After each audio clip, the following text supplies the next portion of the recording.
Hey guys, my name is Hans with Exosite. At Exosite we make it really easy to take data from the real world, real-time information, and then put it online where people and businesses can make use of it. Typically these systems that we work with are pretty hardcore enterprise class systems where we're doing embedded development, we're taking the data from the embedded system, the sensor, the data acquisition site, getting it online through cellular, through Wi-Fi, through Ethernet, and then in the cloud we're doing processing, data analytics, different web dashboard visualizations, some dispatching back into those business systems.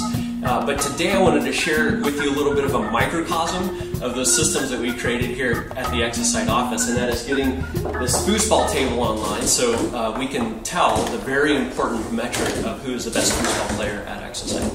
Since this is more of a hobbyist project, we went ahead and used an Arduino system based on Atmel 18 mega processor to hook up the sensors from the foosball table and from the player sensors up to the cloud. We used digital I/O to hook up to the goal sensors and the analog I/O to hook up to the player sensors. And one of the cool things about the cloud is you can do all the real-time processing as data is coming in to figure out who's playing who's scoring what, up in the cloud, and just send the raw data up. So we use Ethernet to send the data up to the cloud, and then in the cloud we have all of our data acquisition and web dashboards to show leaderboard and that sort of thing. This is the Arduino in a project box, and on top of the Arduino we bolt on one of the Arduino Ethernet shields, and on top of that we made a little sensor input board to hook all the foosball table sensors into. And this is what the foosball table sensor board looks like.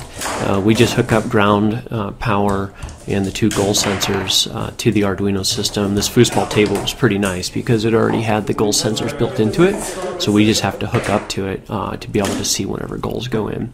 For the player sensors, we use old serial port DB9 connectors for the two players on each side, and we give each player, each person in the office, a mating DB9 with a special analog value so they can create their own avatars to represent themselves as they do battle.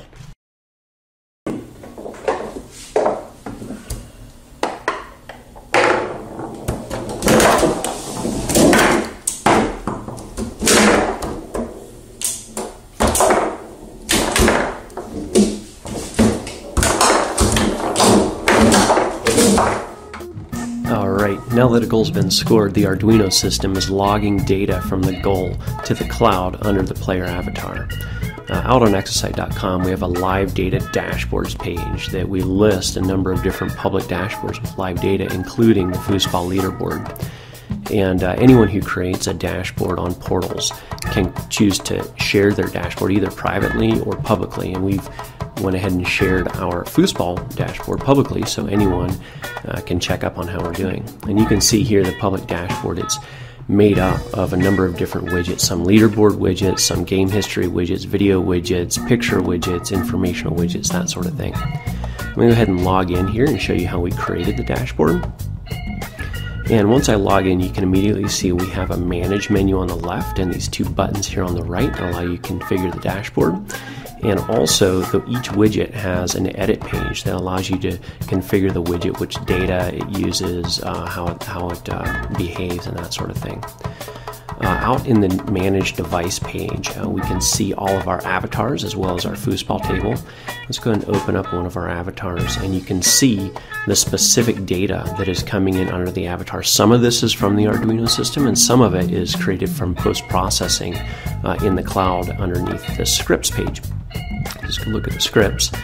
Our main script here is called Game Manager, and the Game Manager script is written in a language called Lua, and this is a pretty cool little debugging environment and encoding environment we've created here, and you can create your own Lua scripts to do whatever. And you can see here when a new avatar is plugged in, the system automatically creates a player. And then different points in the game, when the game's complete, it'll go and log the game and gather statistics and create your different leaderboard stats from the game that's been played and which avatars were plugged in. And so that's the Game Manager. That's our main script, our main post-processing. And then we also have this Game Report email script that when the game is done, a lot of the players want to be able to see, I crushed that other player, and they want to see that information emailed around, and so it also emails the result of the game. Finally, in the dashboards area here, the leaderboard is the default one. As you can see, it's set as public, so we shared it publicly, and so anyone at that URL can see the leaderboard. And that's about it. Thanks for watching the video. Hope you enjoyed it, and hope you enjoy keeping up to date on our leaderboard. And if you need anything or you want to share your live dashboard, feel free to get in touch. You gotta be kidding. Chris. Oh, that's intentional.